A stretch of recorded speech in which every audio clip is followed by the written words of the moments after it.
Capítulo 17. O verão se intensificou, trazendo ondas de calor opressivo para os Alta. O único alívio estava no lago ou nas piscinas geladas do Banya, que ficava na sombra escura de um bosque de bétulas perto do pequeno palácio.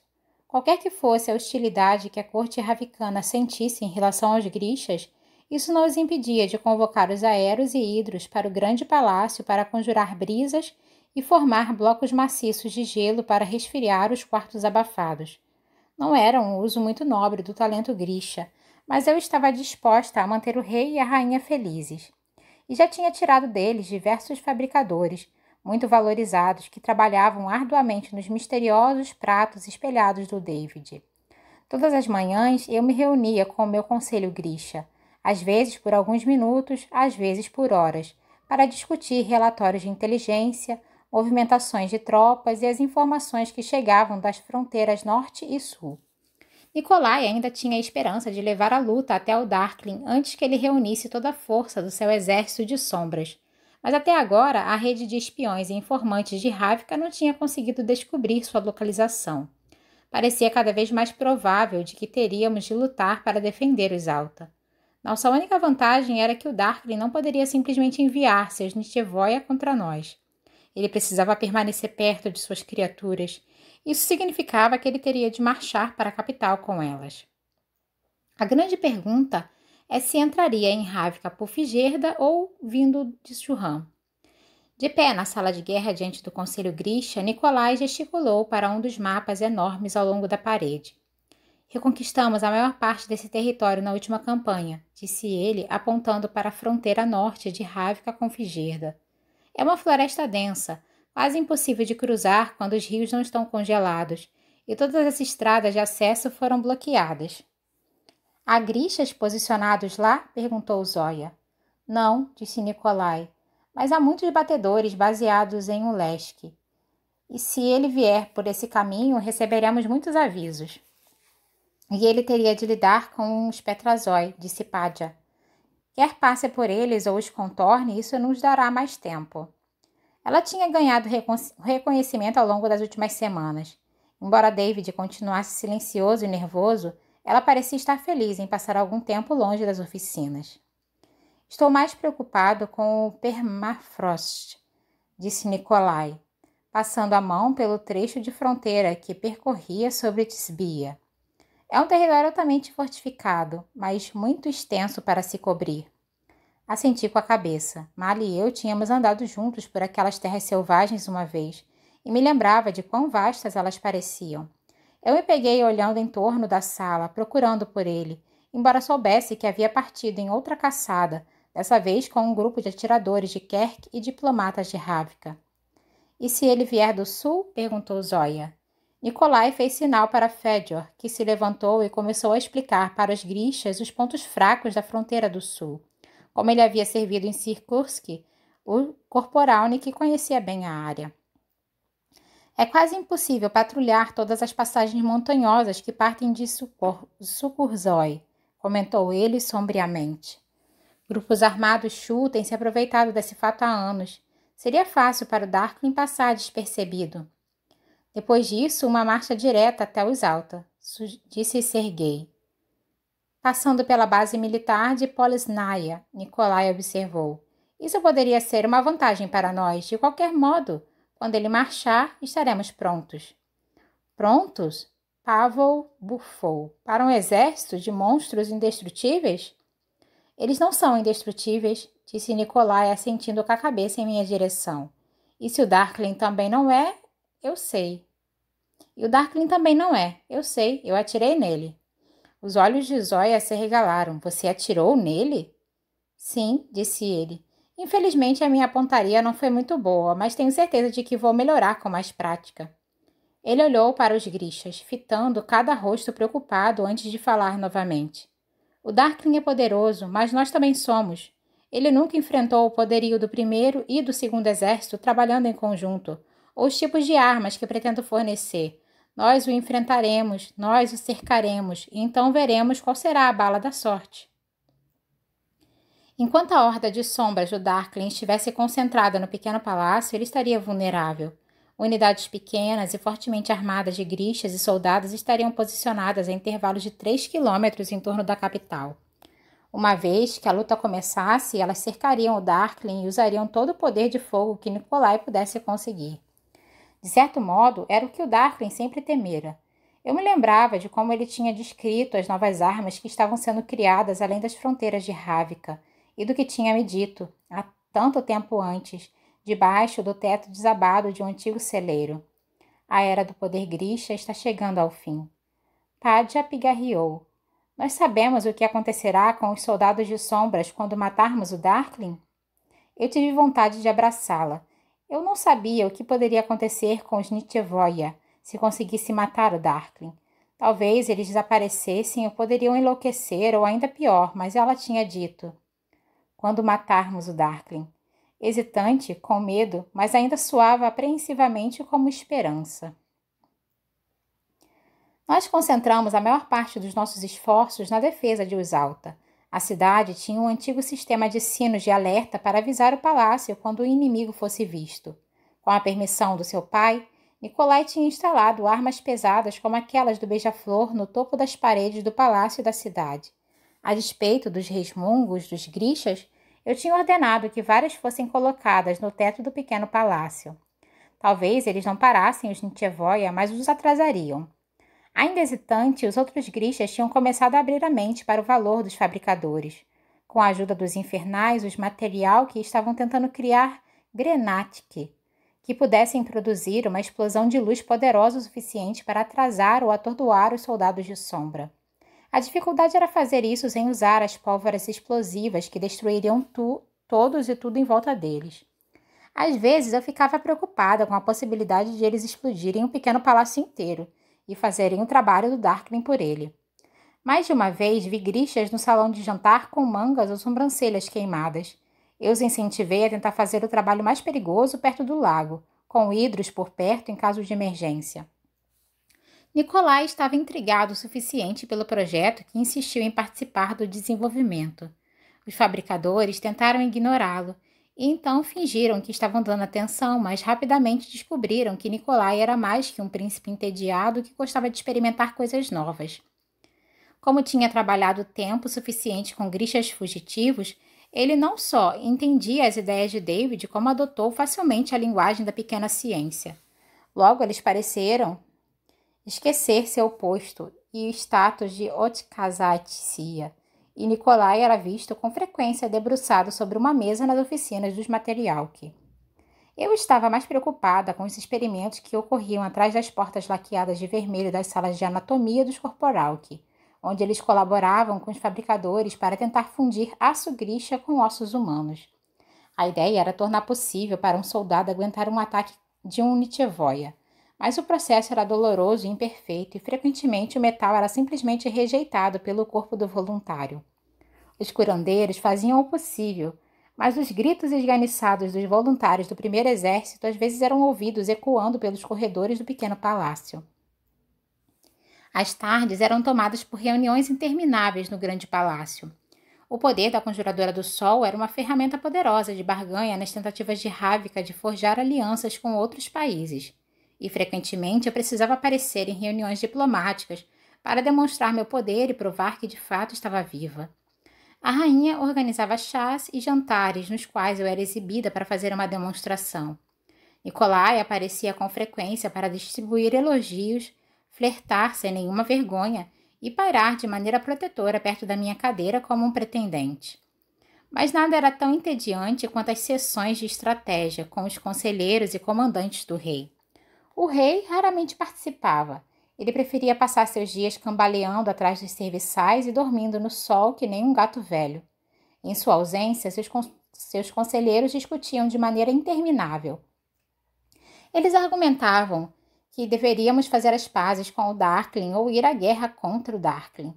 Argumentavam em favor de forjarmos uma aliança com Shu e então uma parceria com Figerda. Discutiam cada item do orçamento, de quantidades de munição até o que as tropas comiam no café da manhã. Ainda assim, era raro conseguirem decidir ou fazer alguma coisa.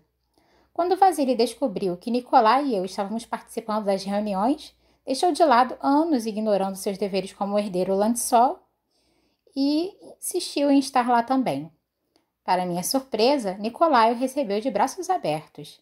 Que alívio, disse ele. Por favor, me diga que você consegue entender isso aqui. Ele empurrou uma pilha alta de papéis pela mesa. O que é isso? Vasily perguntou. Uma proposta para reparos de um arqueduto perto de Chernystins. Tudo isso para um arqueduto? Não se preocupe, disse Nicolai. Eu pedirei que o resto seja entregue no seu quarto. Tem mais? Será que um dos ministros não poderia... Você viu o que aconteceu quando nosso pai deixou outros cuidarem da tarefa de governar Ravnica. Devemos permanecer atentos. Vasily levantou o papel do topo da pilha de modo cauteloso, como se estivesse pegando um pano sujo. Eu precisei de todo o meu autocontrole para não gargalhar. Vasily acha que pode liderar como nosso pai fazia, Nicolai confessou mais tarde naquele dia. Organizando banquetes e fazendo discursos ocasionais, eu vou garantir que ele saiba o que significa governar sem o Darkling ou o Aparat para assumir as rédeas. Parecia um plano adequado, mas eu logo estava xingando mentalmente ambos os príncipes. A presença de Vasily garantia que as reuniões levassem 2 vezes mais tempo. Ele posava e se exibia dando sua opinião em cada questão e discursando sobre patriotismo, estratégia e detalhes de diplomacia. Eu nunca conheci alguém que pudesse falar tanto sem dizer absolutamente nada. Falei espumando de raiva enquanto Nicolai me acompanhava de volta ao pequeno palácio depois de uma sessão particularmente miserável. Deve haver algo que você possa fazer. Como o quê? Fazer com que um dos pôneis premiados dele lhe dê um coice na cabeça. Tenho certeza de que eles são frequentemente tentados a isso, disse Nicolai. Vasily é preguiçoso e presunçoso, e ele gosta de pegar atalhos, mas não existe jeito fácil de governar um país. Acredite em mim, ele vai se cansar disso logo. Talvez, falei, mas provavelmente morrerei de tédio antes disso. Nicolai riu. Da próxima vez, traga um cantil. Toda vez que ele mudar de ideia, tome um gole. Eu suspirei. Eu estaria desmaiada no chão antes de a primeira hora terminar. Com a ajuda de Nicolai, trouxe especialistas em armamento de Polisnaya para ajudar os Grishas a se familiarizarem com armas modernas e treiná-los no uso de armas de fogo. Embora as sessões tivessem começado um pouco tensas, elas pareciam ir melhorando agora, e torcíamos para que algumas amizades pudessem estar se formando entre o primeiro e o segundo exército. As unidades de Grishas e soldados que tinham sido criadas para caçar o Darkling quando ele se aproximasse de Usalta foram as que fizeram um progresso mais rápido. Eles voltavam de suas missões de treinamento cheios de piadas internas e camaradagem. Eles até começaram a chamar uns aos outros de Noniki, Zeros, porque não eram mais estritamente do primeiro ou do segundo exército. Eu havia me preocupado com a maneira como Botkin poderia reagir a todas as mudanças, mas o homem parecia ter um dom para matar, não importava o método, e ele adorava qualquer desculpa para passar tempo conversando sobre armas com Tolya e Tamar. Como os Shu tinham o mau hábito de escalpelar seus grishas, poucos sobreviviam para entrar no segundo exército.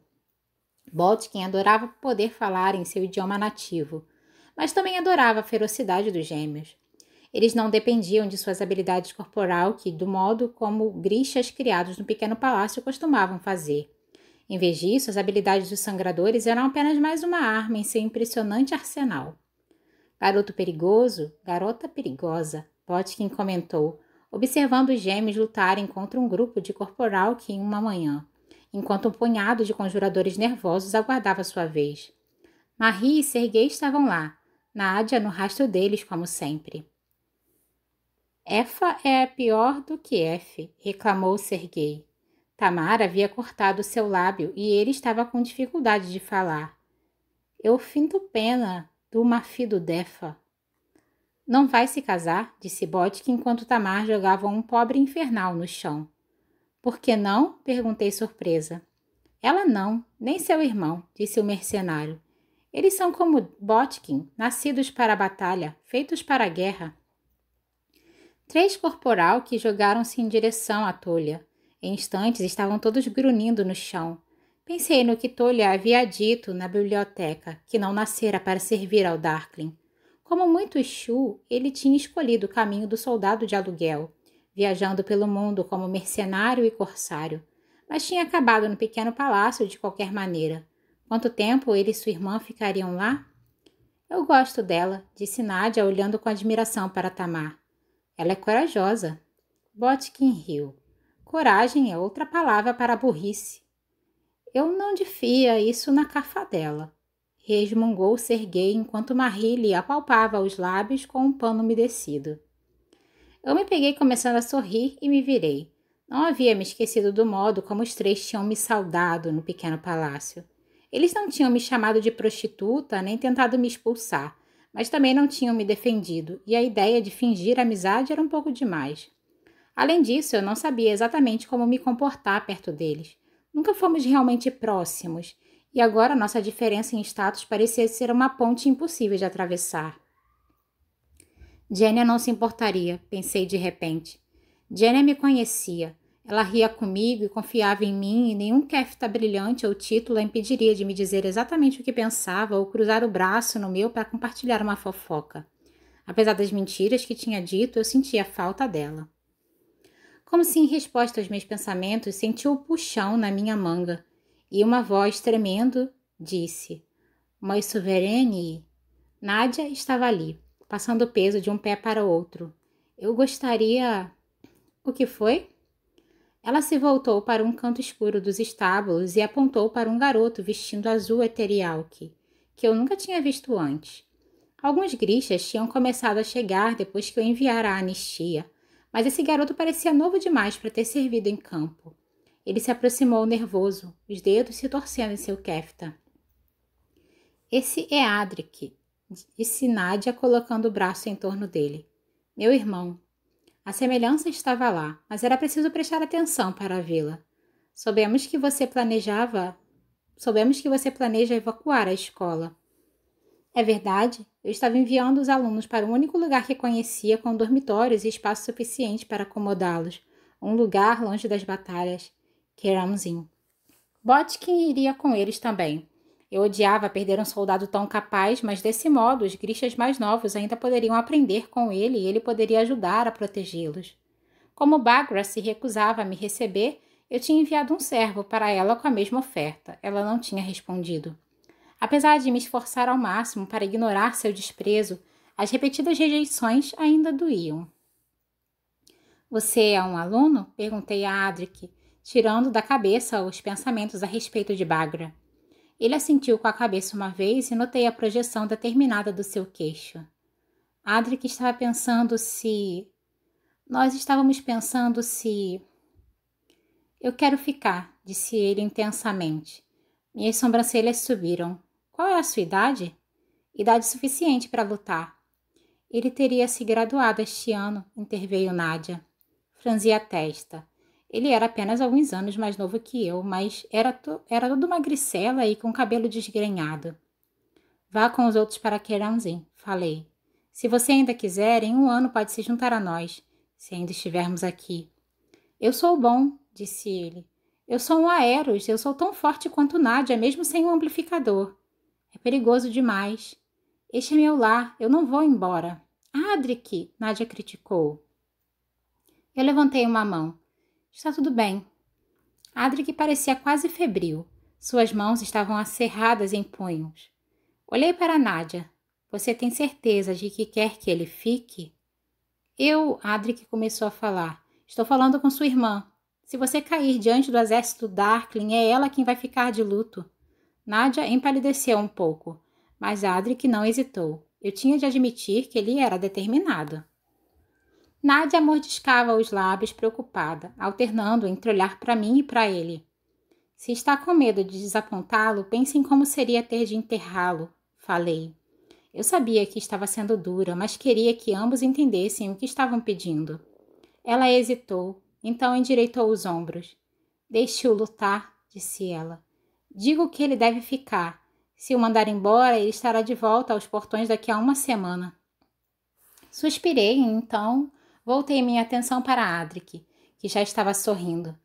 Nem uma palavra para os outros alunos, falei. Não os quero tendo ideias. Apontei um dedo para Nádia. E ele é sua responsabilidade. Obrigado, Moi Soverenie. disse Adric, inclinando-se tanto que eu achei que ele iria cair para frente. Eu já estava me arrependendo da decisão. Leve-o de volta para as aulas. Eu os observei subindo a colina em direção ao lago, e então me ajeitei e fui para uma das salas menores de treinamento, onde encontrei Mali treinando com Pavol. Mali passava cada vez menos tempo no pequeno palácio ultimamente. Os convites tinham começado a chegar na tarde em que ele voltara de Balakirev. Caçadas, festas, pescaria de truta, jogos de carta, todo nobre oficial parecia querer Mali em seu próximo evento.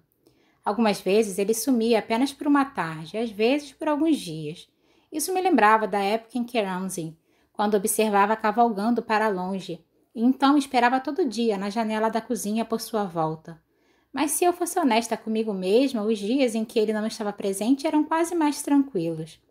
Quando se encontrava no pequeno palácio, eu me sentia culpada de não poder passar mais tempo com ele, e eu odiava o modo como os Grishas o ignoravam ou o tratavam de forma condescendente como um servo. Por mais que sentisse saudade, eu o incentivava a ir. É melhor assim, dizia a mim mesma. Antes de ele ter desertado para me ajudar, Mali tinha sido um rastreador com um futuro brilhante, cercado de amigos e admiradores.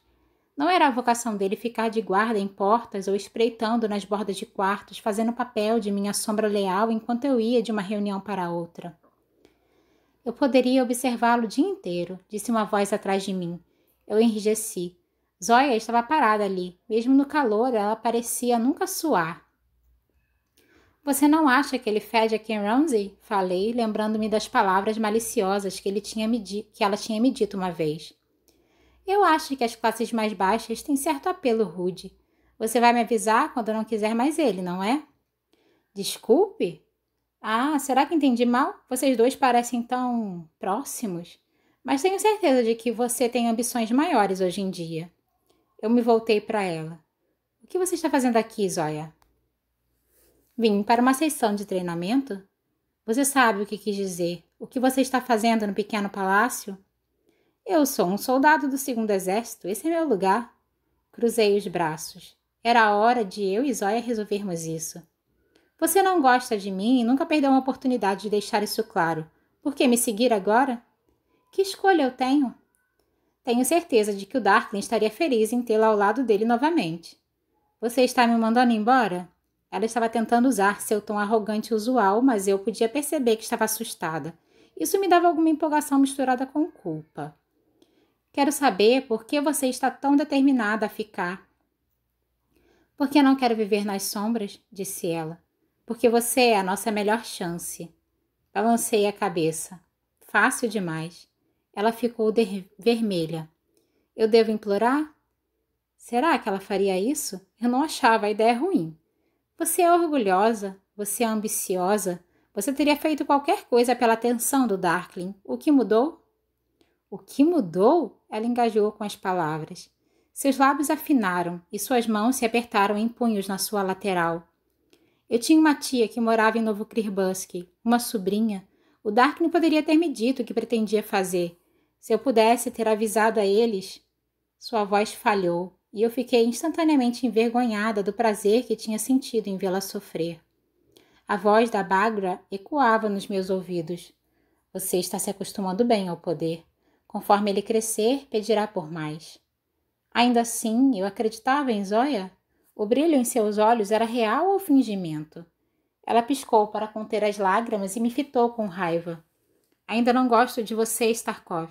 Eu nunca gostarei. Você é comum e desengonçada e eu não entendo como nasceu com tanto poder.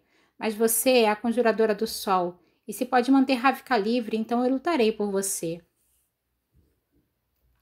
Eu a observei pensando, notando as 2 manchas fortes de cor que ardiam em suas bochechas, o tremular de seus lábios.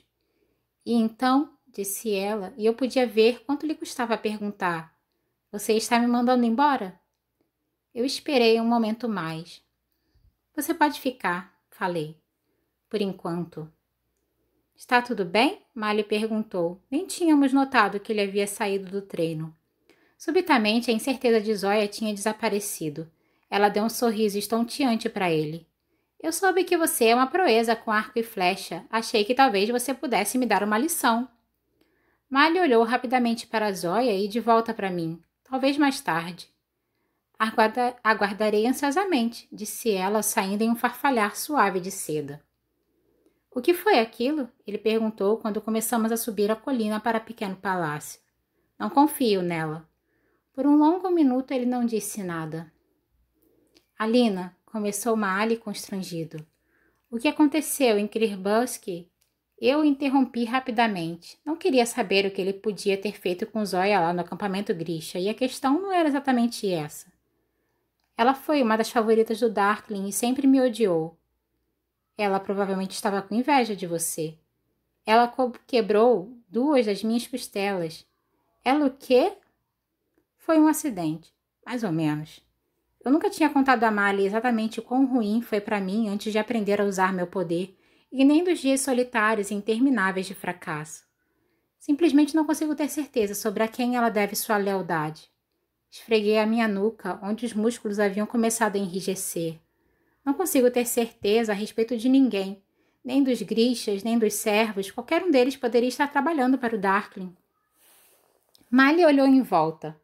Pelo menos dessa vez, ninguém parecia estar observando. Num gesto impulsivo, ele segurou minha mão. Gritsky está organizando uma festa de adivinhação na cidade superior para daqui a 2 dias. Venha comigo. Gritsky?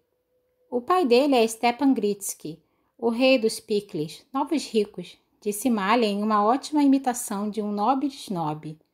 Mas a família dele tem um palácio lá no canal. Não posso, falei pensando nas reuniões, nos pratos espelhados de David, na evacuação da escola. Parecia simplesmente errado ir a uma festa quando poderíamos estar em uma guerra em questão de dias ou semanas. Você pode, disse Mali, só por algumas horas. Era tão tentador passar alguns momentos com Mali longe das pressões do pequeno palácio. Ele deve ter sentido que eu estava hesitante.